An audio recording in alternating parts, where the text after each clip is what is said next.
You know what though? There's a cabin guy who's quite a lot. And again,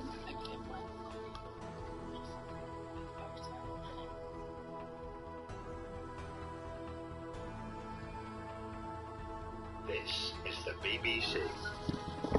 This podcast is supported by advertising outside the UK. The 29th of July, 1981, Prince Charles marries Lady Diana Spencer. A peak boy watches the fairy tale unfold. An hour later, he's missing. Then, one day in 2020, a BBC reporter gets a call from a mysterious source. Vishal, the extraordinary true story of a boy who went missing while the world looked the other way. All lives are not treated the same. Listen to Vishal. People are unemployed, and a few rich people have stolen all the money. The Midwest. No-go. Premium vodka from the heartland, not the motherland.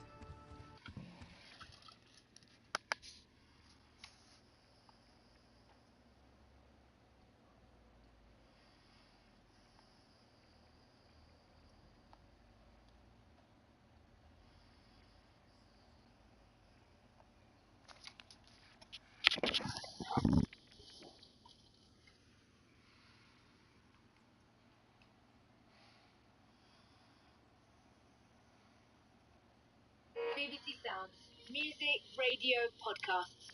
Warning, this episode contains strong language.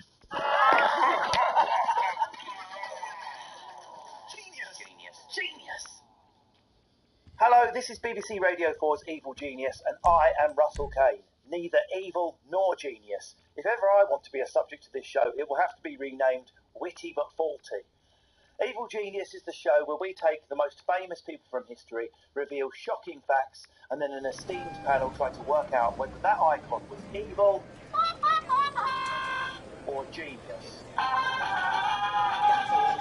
In your pocket or on your shoulder? It sounds simple, but it's fiendish.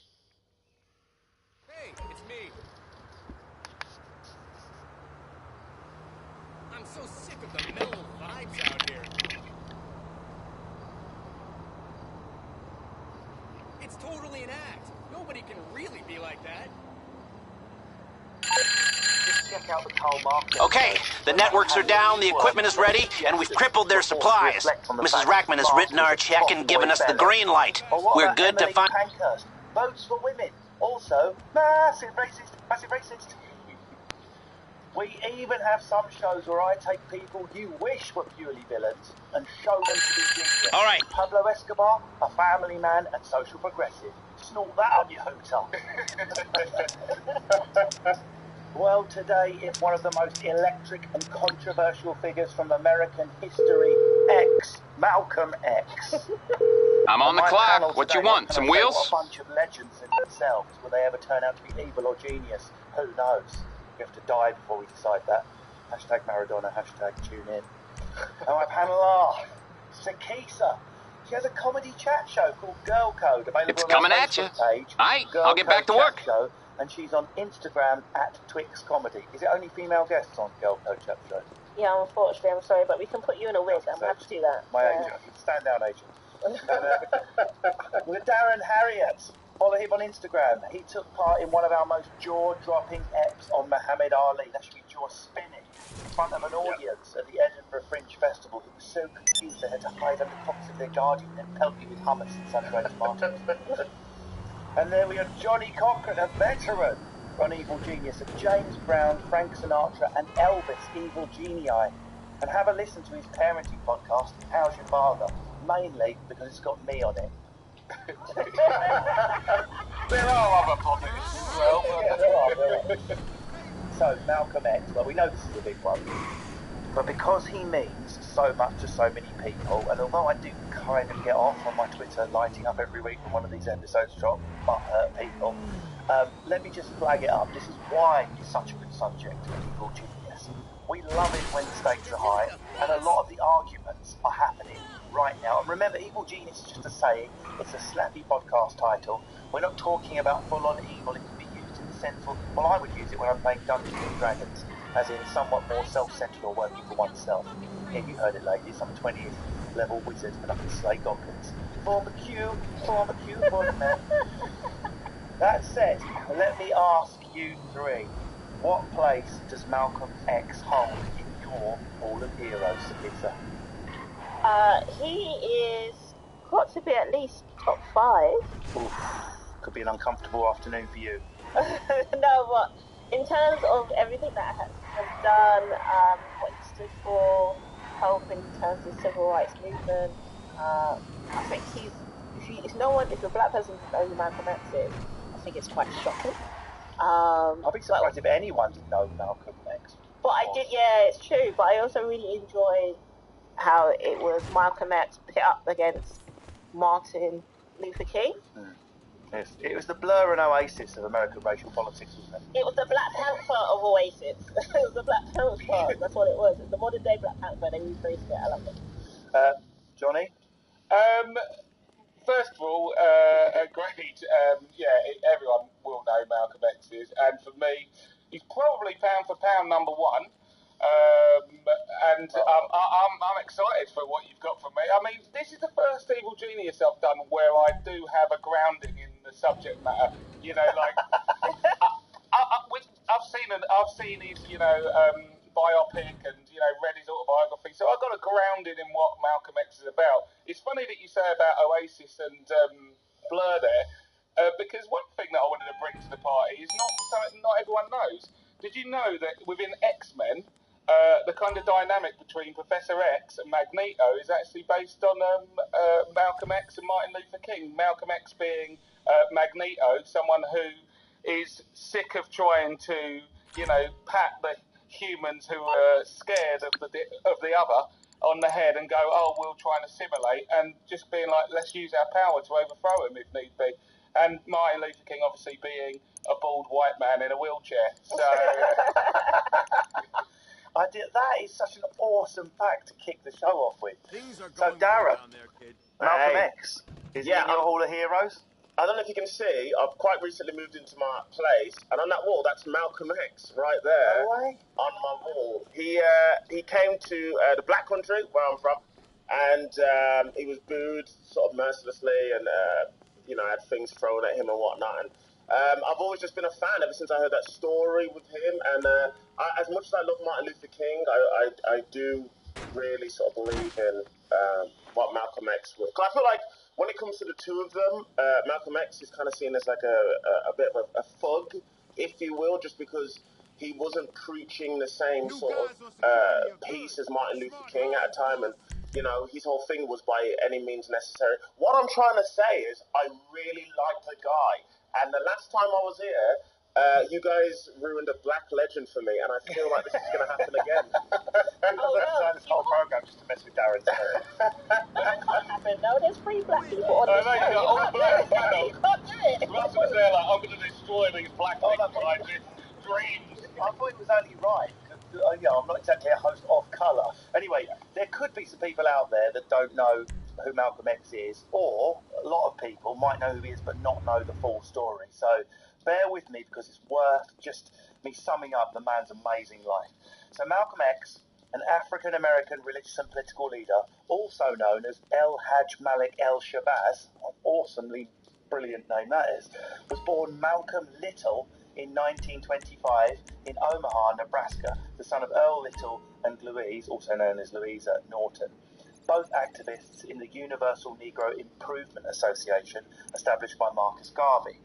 Earl Little, a Georgia-born itinerant Baptist preacher, encountered considerable racial harassment because of his black nationalist views.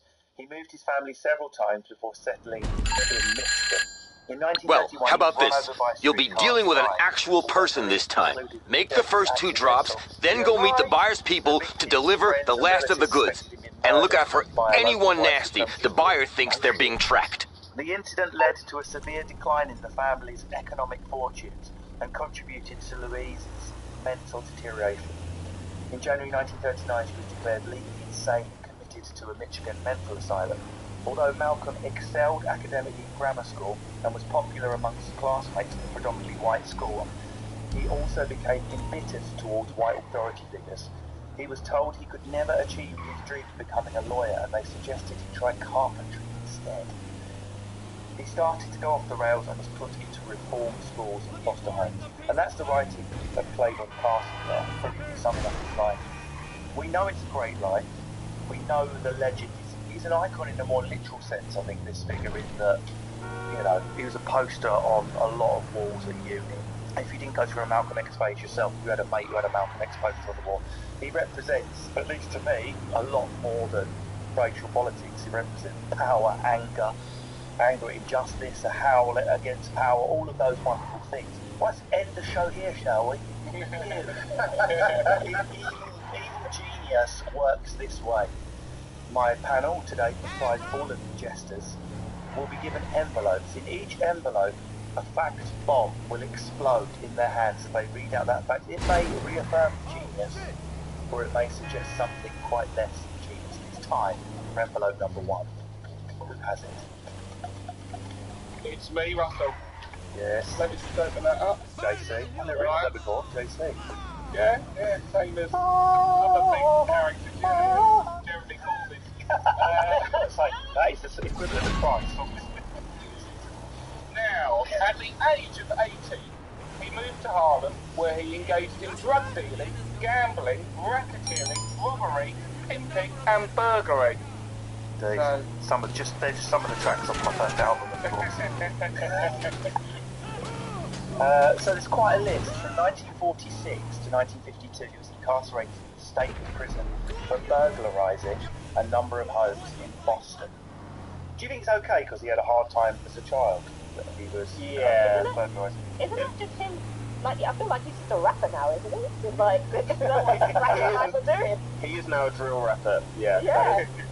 That is the origin story of every rapper or every black superhero. It's just, it's the exact same. Exactly. Now you look back at his life and you think, I can't believe he didn't drop an album. Like, you know, stop him with all these books and speeches. Where's the album gone? It would be called X-rated, wouldn't it, that album? We had a budget version under the main event exhibit for a while, but that's about as close as we got to Malcolm straight in. No, I do feel like he's the original rapper because he started from the bottom and now he's here. So now he's dead. Actually, they're definitely like a rapper, don't they? That's the classic rapper end, isn't it? Start from the bottom, well, that's the end of that then. So you think it's justified, but what about pimping? I mean, it's one thing to say, you know, screw that, I'm going to rob the houses of these arseholes and make my life. That's charming. Well, in fairness, Russell, as the saying goes, pimping ain't easy. So true. I know there's a number of vocational. There really is. It's hard to get into.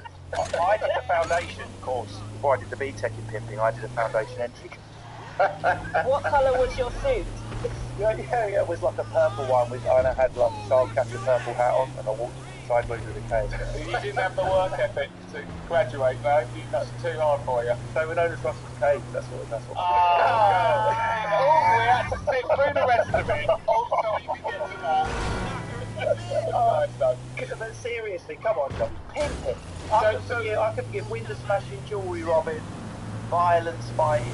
So for me, I think if we kind of take a more serious look at this issue, the fact is Malcolm X is obviously a conflicting character, hence the fact we're talking about him.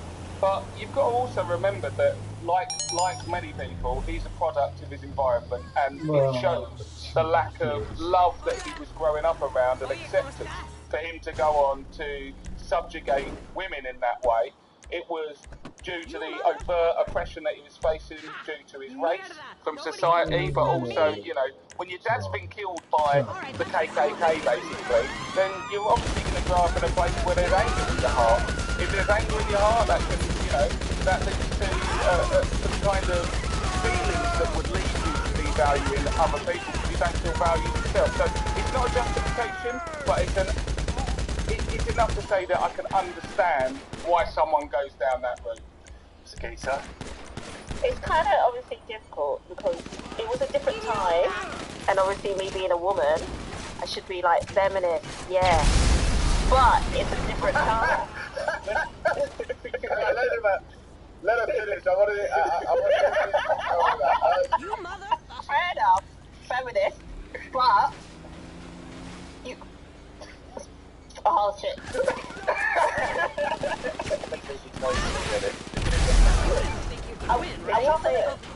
got to be made. Make your money.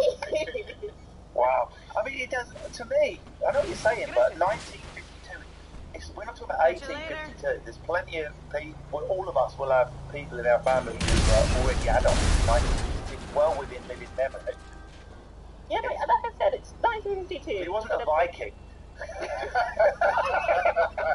Let's take the women from the island. For a black person in 1952, it was very difficult to be established, to have a career and get a job. So, if he was to to go to university to get education, you probably had to have money to do that. So, what else is he gonna do? Like you say, most rappers nowadays have made their money from pimping, selling drugs. Well, we still buy that album. That's not hate the man. Come on, if you want to be victims though, or say Darren, you had an elder in your family who were victims of one of his crimes. Do you think you would still excuse it, or do you think you'd feel different? I would think that people can change. So I would believe that even though we had a rocky start of a good few years and, served time and drug dealing, etc., but I think the way he carried himself near, obviously, the end, he converted to Islam and whatnot, I honestly believe that he really tried to make amends for what he did. Because I'm sure he felt lots of guilt for his behaviour, and I'm sure he was very honest about it all, but I think the way that he turned things around and became this figure of hope at a time when people really needed him, I think is quite commendable. But in the words of Sikisa, money has to be made for us, so come on! Thank you very much. You're through to your garage. You need me to bring you a ride? Anyway, we know the prison changed his life. His character and worldview completely changed when he was inside. I'll bring it to you. Leading voraciously and following Elijah Muhammad, the leader of the Nation of Islam, a small black nationalist Islamic sect, attracted to the religious group's racial doctrines, which categorise whites as devils. Malcolm read extensively about world history and politics, particularly concerning African slavery and the oppression of black people in America. Also in 1950, during his time in prison, he wrote a letter to President Truman expressing his opposition to the Korean War and declared himself a communist. This led to the FBI opening a file, and in 1953 they started monitoring and following him for the rest of his life. I mean, that's some change. I don't know if you've seen the film, the Denzel Washington film. I just watched it the other day. Yeah, unbelievable. I watched it years ago, but I really watched it. And then it's proper caterpillar into butterfly. If anyone was going to play him, it was going to be Denzel Washington. Definitely. I mean, there was like Dave Benson Phillips lining up trying to get a go, but he's like, no, Denzel's getting the gig. Like, oh, right, back to get your own back there. And the cell. It was him and Chris Akabusi. Akabusi as well, yeah. Well, it's true. Out of two people, it would have been Samuel Jackson or it would have been Denzel Washington. So... Yes, but Sikisa, if you had to pick a rapper to play him, who would you have picked? Oh, that's a good question, actually. Eminem, classic. I would like to. I'm more new school. I'd like to see a Post Malone. If you Okay. So time for envelope number 2. Oh, this is exciting. So my envelope says, "Nobody knew better than Malcolm the power that words have over minds of men." Ozzie Davis delivering the eulogy at Malcolm X's funeral. There's no doubt about it. If he'd have turned his mind to stand-up, he'd be in arena. He was. I mean, just rereading some of the speeches for this and then seeing them performed by an actor in a film and then watching some of the footage in the Netflix series, there's no doubt about it. He's one of the greatest ever public speakers. Very well read. He had an answer for everything. He's put down for comebacks that absolutely kick ass. And it's terrified the establishment. Do you think that was... It can be a bit of a backhanded compliment to say this, but he was an amazing speaker, if you know what I mean, first and foremost. Yeah, he was a magical orator. That was one of the things that made it possible for him to reach the levels that he got to in terms of his influence. And, you know, one of the things that was most scariest for the white establishment at this point was an educated black or an intellectual black who could not only voice opposition, but do it in a very systematic and clever way by taking apart all the infrastructure that purports this discrimination and exploitation of black people at the time. And yeah, watching him just rip apart talk show hosts and stuff is you know, you could spend an afternoon watching that. It's great fun. What I find really interesting is that I felt like the government, especially at that time, suddenly realised how much power the words had and how much it was influencing people to suddenly be like, no, we need to change, we need to make a change, and things need to change. So I just feel like the government just felt threatened at that point. And also black people are better, so... Do you think he was as good a thinker as he was a speaker, Darren? Do you know what I mean? When someone says, oh, you're really good to speak, people have said it to me, oh, you're good at putting things into words, meaning that, but you're shit in reality. You're just good at phrasing things. What I've always enjoyed about Malcolm X, I think everyone sort of touched on it. Why? He was never like frazzled. He was never like caught out. The amount of sort of abuse he would get, even at speeches, sometimes he would get black people obviously opposing what he was saying because they felt like he was making things worse, and he was never ever truly angry. It must have just been such a crazy time around then, where you're this guy, you're this figurehead who stands for something, and then you've got people who just hate you and you don't really even know truly why, and then you've got your own people who are telling you to stop doing what you're doing because I feel like you're making it worse. And I think from that he just, I mean, it definitely, I mean, people say obviously prison is bad, but prison plays such a massive part in him becoming the person that he is and everything around him. I just think he's like a real, obviously I know it's been said, but it's just so impressive to me, just how the person he became from his upbringing. So you do think his speaking matched his thinking, if you know what I mean? Yeah, even better, yeah. His speaking definitely, because there's so many quotes that he said that people use now. And I'm always amazed by that. I even hear a quote and you go, how did they even think of that? Like, it's crazy. He's one of those people who had loads when most of his life was crime and fighting. It's sale day. Okay, we're throwing this stuff out with the trash. Pick up the product and get it to the drops. He had an ability to get everyone's attention with his words, and that is why his vocabulary and, you know, his intellect was so powerful to him. But, you know, when we talk about great orators, he wasn't alone in the civil rights movement. You look at Martin Luther King, you know, his speeches are plastered everywhere. But this is why it's not the words that were used about the X, it's the motive behind them. He agitated with his words. He had power. He had power, and it was positive calls to action. Now, the reality is with Malcolm X, he rebelled. I don't necessarily think he, you know, was born wanting to do it, but he revelled in antagonising the white establishment, because he knew that this had to be shaken to its core. And when you talk about, like, black people within his crowd criticising him, that is something he saw as slave mentality that was a residual effect of the days of slavery, where some people were just like, we ain't got it so bad, let's just crack on. And it's like, no, white people and the white establishment needs to get to grips with its own conscience with regards to its treatment of black people, and he had a way of telling people exactly the words that were most powerful and most punchy to be able to really unsettle people, and that's why it was so fantastic. Yes, I totally agree with that. It's exactly what you say, because I feel like at that point especially, black people realised that they deserve the same amount of respect and life the same way the white people did in that country. So why were they not allowed to sit at the front of the bus? Why were they not allowed to have an education? Why are they getting paid less than everyone else? Why do they have to travel half a mile to go to the toilet because there's no coloured toilets? It's just ridiculous. Like, you shouldn't have to be segregated. Smash that microphone up, both. Can I just say, I respect what CPC was saying, but I wouldn't mind having coloured only toilets. I just think it's quicker to go. You know how quick the men's are? Imagine you cut that in half, but it's only coloured people. There's only going to be a few people in the toilet ever. It's going to be great, no queues. Exactly. Actually, that's a good point, because I hardly go to the toilet in public. Let's get realistic though, right? There are male toilets now, right? And yeah, we get to use our toilets much quicker. But have you seen the state of them? You know, the state of the bloke toilets are always awful. I've not been in a girl's toilet very often in in my life, once or twice. It has happened. Fuck me, exactly. Malcolm turned his life around, so have I. But in general, their toilet's always pristine.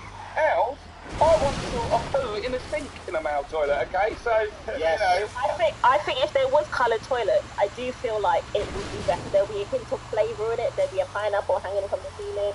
We'll make sure that there's someone just on rotation, just making sure there's curry goat and patties. You know. That sounds like a much better toilet. There'll be reggae playing in the background. Boiled chicken breast in my boy. There'll be reggae. Right, so Malcolm X, why did he have the surname X? Because there's a brilliant interview if anyone wants to look it up on YouTube. He refused to use the surname that had been assigned to him in place of his African name, saying his African name had been taken from him. From his slave ancestors. Malcolm X quickly became Elijah Muhammad's most effective minister, bringing large numbers of new recruits into the group. In his speeches, he urged black people to separate from whites and win their freedom by any means necessary. He wanted bloody revolution. It's still genius, still provocative, slightly problematic. That bit for anyone? Given that we've just built a curry goat pineapple toilet. Yeah, but you did say, Russell, he wanted bloody revolution. I wouldn't say he wanted bloody revolution. The whole point of the quote alone says that it's not that I want bloody revolution, but if you push me, that's what you're getting. And I tell you what, I stand by that. You know, and when we look at the political and racial climate right now, it's the same. You can't keep coming with your begging bowl for equality because the people who are in charge, they ain't in a rush to give it to you because they would have done it already. So you have to draw your lines and say, listen, if you don't step up, this is what's coming. And I absolutely, that's what actually sets the fire off in me, as opposed to, you know, the potential Mahatma Gandhi approach or Martin Luther King, which is let's just sit there and take punches in the face and let them tire themselves out, and then they'll look at us and go, oh, we've done a mistake. No, lots of them didn't. You're not going to get what you want. That's basically my stand-up career. Me and Darren have very mixed views. My stand-up is if you get punched in the face enough, they do like you at the end. But you're not going to, it's true, but you're not going to get what you want. Like, nothing's really come out of getting, like, unless you push for what you really want, you're not going to get it. We're just going to fight for our right, isn't it? Fighting can also not necessarily be violent, but it's being standing, being present, being in someone's face and refusing to accept things the way they are. I'll go into politics, Johnny. I'll vote. I need someone to vote for at the moment. Yeah. Right, so this one I want your opinion on. Well, all of your opinion, particularly Sabisa on this. I mean, he was a bit of a looker. He was tall and handsome. No, it doesn't. It matters. And it wasn't just that. He wasn't just a triple threat of how he spoke, how he looked, and how he operated.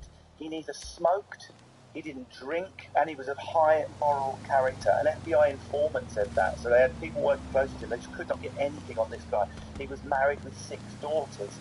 He wasn't like playing the game of Islam. He seemed to really believe in the religious rectitude of it. Yeah. And his biographer, Manning Marable, says, some of this may have slipped by the end of his life. This is stuff I did not know. He drank, and this book, although there's not evidence for these things, this is a Pulitzer Prize-winning book. Very well thought of. He drank a rum and coke and allowed himself a second meal each day. Woo! Olé! And he on the yacht mentioned. And but Marable also suspects, and this shocked me, that he carried out an affair or two, one with an 18-year-old convert to the nation. Now this floored me. Now one thing I've learned from making countless episodes of Little Jesus, people don't give a toss about adultery when it's a great man or woman. Okay, but you've got to remember, he really did dine out on how Elijah Muhammad, the leader of the Nation of Islam, had had these affairs with 18-year-olds. This was a big thing for breaking away. He did a big press conference. This is probably what cost him his life, banging on about Elijah Muhammad's sexual infidelities. I was shocked to hear that. So although we're still in the great envelope here, that is something we cannot ignore. I mean, once a pimp, always a pimp. Just said that really. He never forgot where he came from. Yeah, exactly. So to speak. Right, I think we should move on to envelope 3, because this I don't know whether I should make you open this. No, do it. I'm excited about it. We'll go for it. You're not, believe me. Oh, God. I just saw one word and I'm already... okay. 1 sec. During his time with the Nation of Islam, Malcolm X shared a platform with the head of the American Nazi Party, George Rockwell, in 1961. The Nation of Islam and the American Nazi Party were natural allies. So this isn't just that, they've gone so far, they've met in the middle philosophically. They were seeking to form an actual proper alliance. Malcolm believed that the only way was racial segregation and separatism. Black people would only stand a chance if they were out of a structurally racist white society. The involvement of white people in the movement was a hindrance rather than a help. They water it down, take it over, lose the anger. Now, I hate when you see gammons on Twitter go, you're racist, you. So, the buyers... I'm not being an orange gammon here. That is quite extreme. I think if someone stood next to a Nazi, it's not unreasonable to go, that probably looks a little bit out of order. The reality is, he did align with the Nazis at that point, but that's because he felt that at that point there was no hope for blacks to get given equality within America. The reality is, fast forward to 2020, what's going on now? Still ain't got it going on now. So, I don't agree with that, and ultimately, as we'll go on, he did change his mind on this. But at that point, listen, I don't kind of look too scornfully at people who come to that assessment as a black person, feeling like maybe I've got to go back to a black country, because racism has been so persistent and it's so insidious that actually you can get low on hope for turning this around sometimes. So at the end of the day, when you've got a Nazi next to you going, we'll pay for your flights back, you're like, listen, save some money, decent. Yeah. I'll go on one German aircraft. So efficient. You know what I mean? No easy jets there. It's true though, it still happens today. Like people, if you look at interracial dating, like there are some people that just frown upon interracial dating because they're like, you should be segregated, you should be with your own. Hey, which one of my skills is required? Oh, hey, you're in trouble. Okay, I'll deal with it. And I know from personal experience that especially have like a black person looking down on you, be like, why are you dating outside of your race? You should stick with your own.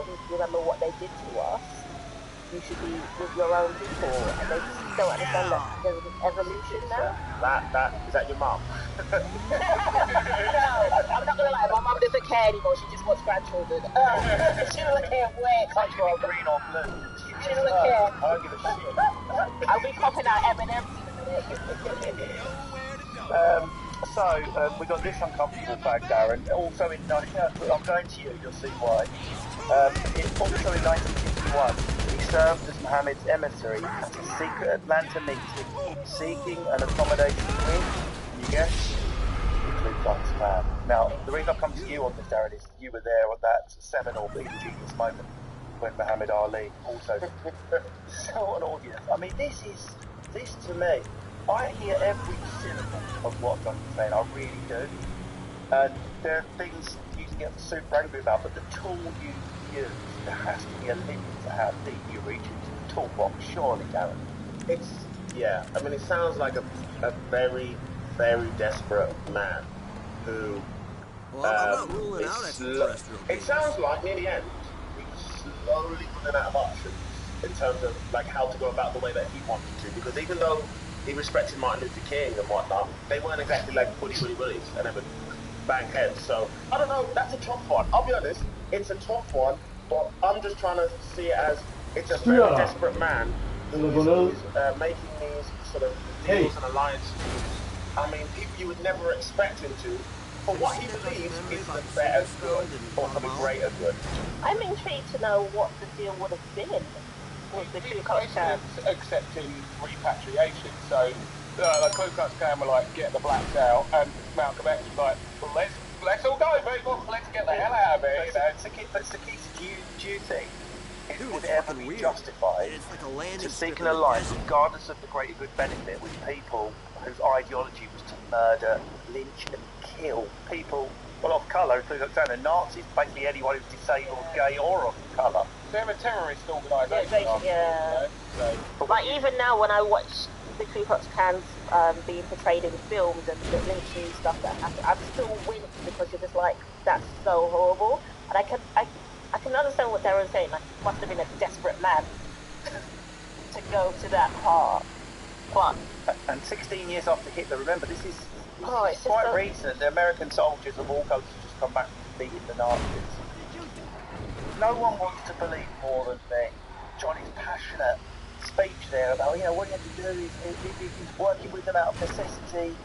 If there wasn't this slight taint or question about anti-Semitism running through some of the stuff he said, then we move away from necessity into, hang on a second, a bit of belief in what the Nazis were peddling.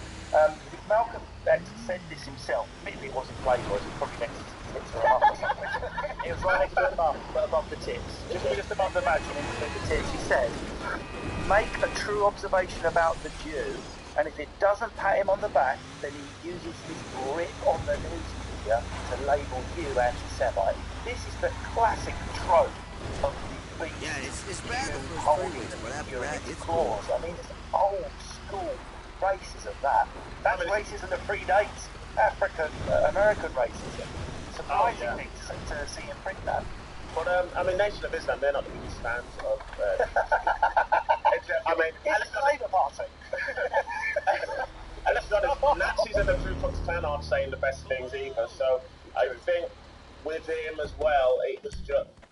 I mean, it's so sad. It is so sad, and I know obviously he wasn't the biggest fan of Jews, but I think he kind of looked at what the Nazis were trying to do and what the Ku Klux Klan was trying to do, and thought to himself that what I'm trying to do, I guess, can be seen almost as extreme in a sense where I want to get rid of these people and put all of us over there because we're sick of the treatment from them, and he was willing to make deals with the devil for what he thought was better for the people. It's such a shame, but yeah, he just, you know. The other thing as well is, you know, in the same way as in his early days, he certainly had some white hatred. Well, you know, the Jewish community within America at that point, they were, you know, they were also going to, he would have experienced racism from Jewish people as well, just the same as everyone else. So for him, it was, I don't think it was necessarily that he was like, Jews are the scourge of the earth. It was, fuck all of you guys. You hate black people, so let's bounce, you know. And in general, you know, it's a sad situation, but, you know, that it was a kind of product of the time. That there was a lot of racism in general, not just towards black people, to everyone. And it's sad that he was in that way of thinking.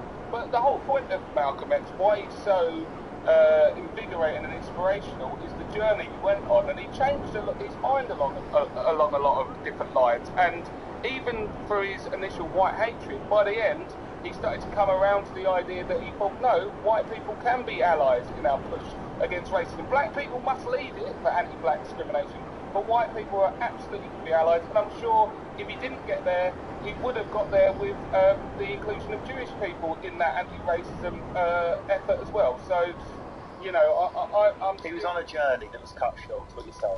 Yeah. JC. We know that he broke with Elijah Muhammad and the Nation of Islam in 1964 after finding out that that guy had fathered illegitimate children. And also during a pilgrimage to Mecca, he said that seeing Muslims of all colours worshipping together caused him to reject the view that all whites were devils. Phew, I was a bit worried there. I get images of Ace Ventura. I do keep smelling sulphur, and every time I go near holy water it sizzles, so there's one question. He adopted his Muslim name, El Hajj Malik El Shabazz, which does sound like a superhero, formed a new political group, the Organisation of Afro-American Unity, to unify African Americans, and that's when his power went through the roof. He started becoming sort of proxy speaker for Americans of colours around the world, like an ambassador. He was really starting to get traction then, and that's what they didn't like.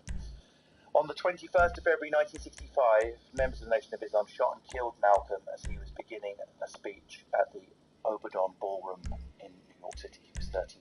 So I just want to get this quote out. Some very well renowned African-American scholar, John McWhorter, in 2010, said this: there is a tacit sense that the kind of anger Malcolm became famous for, with the upheld fist, and the menacing by any means necessary is portentous, the start of something. But in real life, what starts things now is not going to be a black America rising up in anger. The community isn't cohesive enough, and the problems today aren't simple enough. I don't wish Malcolm X had never existed, but I wish he hadn't become famous. He was quirky enough that it's possible that no one with an equivalent star power to his would have emerged otherwise, and the mood he represented, long on oomph and so short on result, and this is crucial, right? Long on oomph, but so short on result, would be represented by no iconic historical figure today. The Malcolm t-shirts and the sense of reading his autobiography as a smart black person's rite of passage are distractions from the actions as opposed to the mood and gestures that really help black people. When I read that, Darren, I was like, that's some powerful and quite damning shit to finish the show on, which is why it's there. What do you make of that? John McWhirter is not like 14-year-old on Twitter. He knows his stuff. Yeah, no, I mean, it's how old was Malcolm X when he died? 39. He hadn't peaked as a man, that's what I like to say. Obviously, 45 is the man at his peak. And was certainly erectile performance. And we Sakisa wasn't listening. Oh, she wasn't, just not reacting. It's even worse. That's on his gravestone. Never reached erectile peak performance. Malcolm X. Here we go. No, but you know what I mean? It's what he's saying.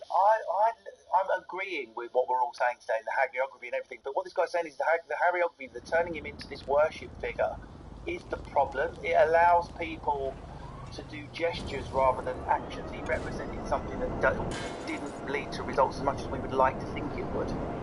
Yeah, once your face is on t-shirts, I think that's probably a bit more of a problem. Yeah, when you go to look, it's it's like kids walking around with Nirvana t-shirts. I have no idea what they're doing. Yeah. They just see the face, or like Shade Rare or something like that. Yeah, I like what he said about he shouldn't have been famous. I think that, I mean, he was such a smart guy. He was such a smart guy. He could have done exactly what he wanted to do, but not famous as a background guy. But he was just too charismatic. He just knew how to get a crowd together. That is the point I think he's making with Sakisa. Darren's summed it up beautifully there. Imagine if he'd done all his anger and all his passion in the background, actually smashing at structural change rather than being at the front.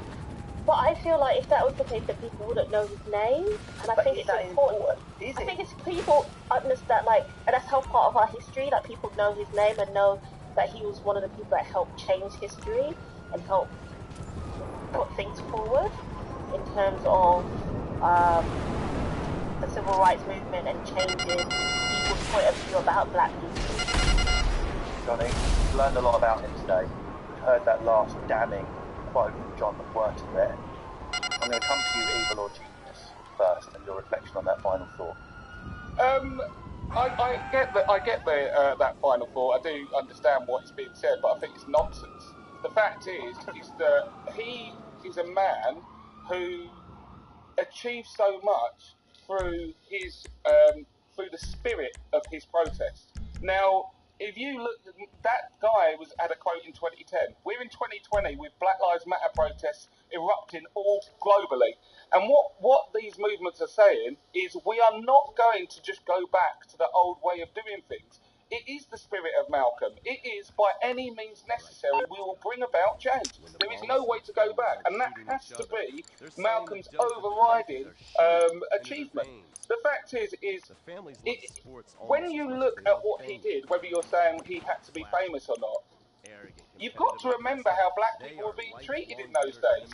The fact that he even got to the stage where he could have a voice that loud. If he was just some geezer working in a warehouse trying to get his mates together, you wouldn't even know about him, because that's how white supremacy works. They'd have been silenced, they'd have been dissed off. The fact that he got to the stage where he used his power and influence to bring about that spirit and resolve within the black community means that for me he's the most significant civil rights leader, and he is an absolute genius.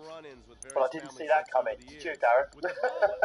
I didn't see that right coming. So it's one for genius. Johnny, Sakisa's kept the cards closest to the chest, so I'm going to come to you last, Sakisa. I'm going to go to Darren next. Yeah, I'm saying the same as Johnny. He did so much in 39 years. He reinvented himself like 4 times, and he seemingly got better and became a better person and learned from his mistakes. So the American Nazi Party and the Ku Klux Klan was the genius side of him going a bit too far, and he needs to rein it back in. But yeah, I can't say anything other than genius. Fantastic. So we know Malcolm X is going to be voted genius, but Sakisa, to close your social media accounts forever and to leave the country, would you like to stay up there? I can't wait to see the next date night program. Are you going to go evil? I mean, this is a pimping Nazi we're talking about here. The way, not the way if you put it, not if you put it that way. No, not if you put it that way. How are you voting? And believe me, cleaned after you smoked some of it. I will generally still think he's a genius. He has, despite everything that's going on, and I know that the Nazi KKK situation is quite damaging, but he's a genius. He's helped change history, and that's what I think is important, especially for black people, especially in this day and age and everything that we're still going through.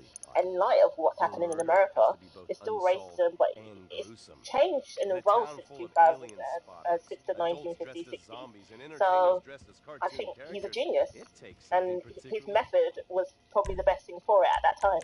It was always going to be triple genius. Of course it was. Malcolm X, genius!